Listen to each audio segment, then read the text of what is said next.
Tai iš tikrųjų labai pasisekė, kad varžovai nepataikė tų paskutinių 3 tritaškių, o emocijos laimėjus tai pačios geriausias. Seriją dėl bronzos laimėjote 3-0. Kas buvo pagrindiniai faktoriai leidę triumfuoti ir pasidabinti bronzos medaliais? Manau, kad tikrai turėjom didesnę energiją negu varžovai, kadangi jie visą sezoną žaidžia 6-7, tai manau buvo po sezono pavargę, nusialinę, o mes jaunesni, šviežesni su didesnė rotacija, manau, tas ir lėmė pergalę.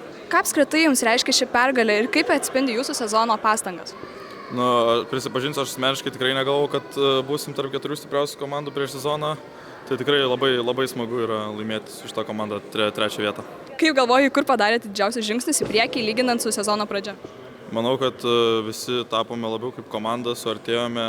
Manau, ties čia ir buvo dėtas tas didžiausias žingsnis. Gal pats išskirtum vieną komandos draugą, kuris per sezoną tave labiausiai nustebino? Tai mane labiausiai nustebino Jokūbas Rudaitis. Įspūdingas žaidėjas. Kokiu pažymiu bendrai vertintum visą jūsų kelionę NKL čempionate?